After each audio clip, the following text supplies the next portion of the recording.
This is an absolutely beautiful tree known as the cannonball tree. And it's called that because the fruit, as you can imagine, looks a lot like a cannonball. It's like perfectly spherical, very round, and very hard. Leaves are beautiful. They're huge too. In the US, they have a couple little ones at Fairchild Garden in Florida. I've seen it there, but this one has obviously been here for a long time. And the flowers are gorgeous. Look at that.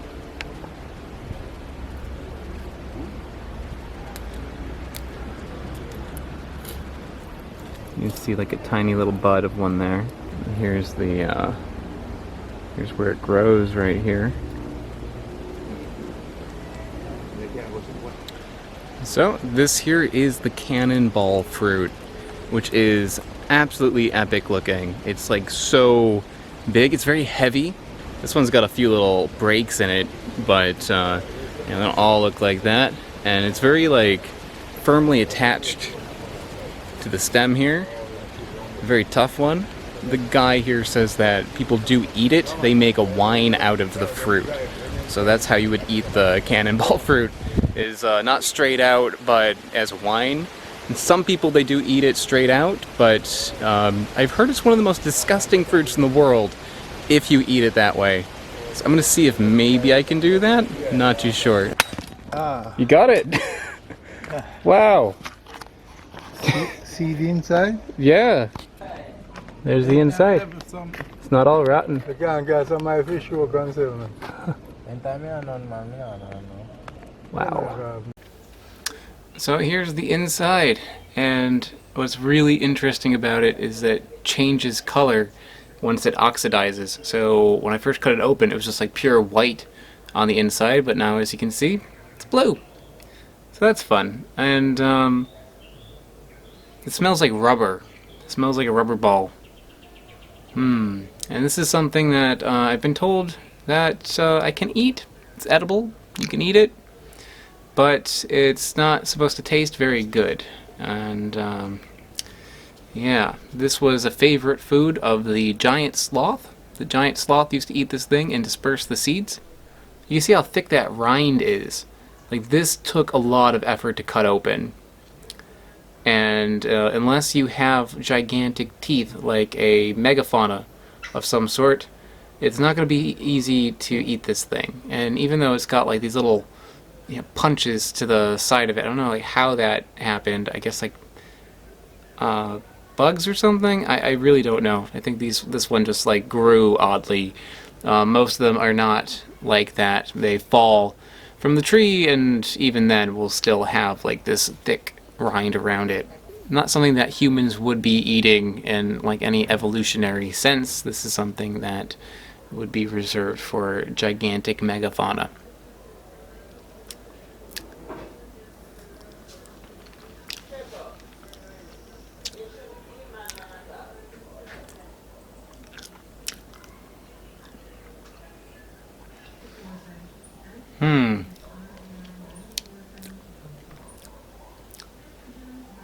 Well, I'm gonna go wash my mouth out. So, that was a bad idea. I think that although maybe you can eat this thing, this cannot be eaten right now because it is making my tongue burn, and that is highly concerning. You do not want something to be burning your mouth. So, yeah, I kind of like swished it out, and it's basically gone now, which is good, but yeah, you don't want to swallow this thing. You know, I put it in my mouth, I chewed it around, I felt a burn, I was like, spit that out. So I think if this is edible, you have to wait until it falls from the tree naturally, and then maybe like rot a bit or something, and then you can eat it. As it is right now, Now, how I ended up getting the cannonball fruit in my possession is that I went to a botanical garden, and a guy working there, he said he would show me some plants and asked for beer money. So I gave him like $5, and yeah, he ripped this off the tree and handed it to me without me even like prompting him. So I was like, okay, that's against the rules of the botanical garden. I'm sorry, but he did hand it to me, so I was like, okay, sure, I'll take it. And when he gave this to me, he said, this one you can eat. He says, like, here, it's your lucky day, and he handed this to me. And then when I went to another botanical garden and I saw this, I asked him if you can eat the fruit. He said, yes, you can eat it. Once it falls from the tree, you can eat it. You don't want to pick it off the tree.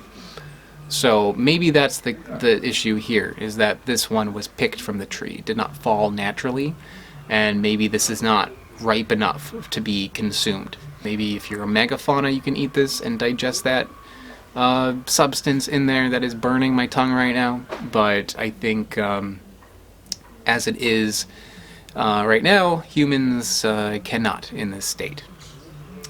This tastes like a little bit like apple, like a sour apple. It's got like a refreshing juiciness to it. That's in there.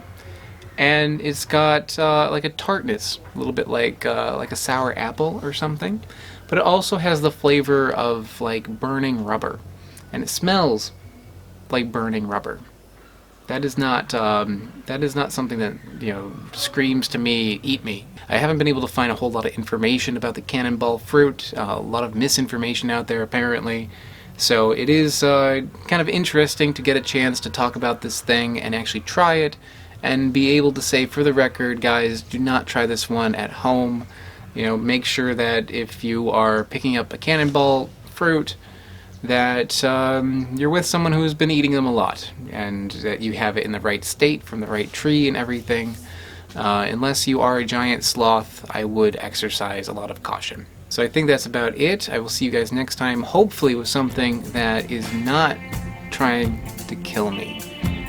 I want to give a special shout out to AltPod and Smarter Every Day. They are mega patrons over on Patreon.com. Patreon is how this channel happens. It's how I can afford to do all the things that I do. So if you want to help me out by supporting the channel and getting some bonuses along the way, check out the description. I also have these shirts for sale. Those are in the description as well. See you next time. Bye.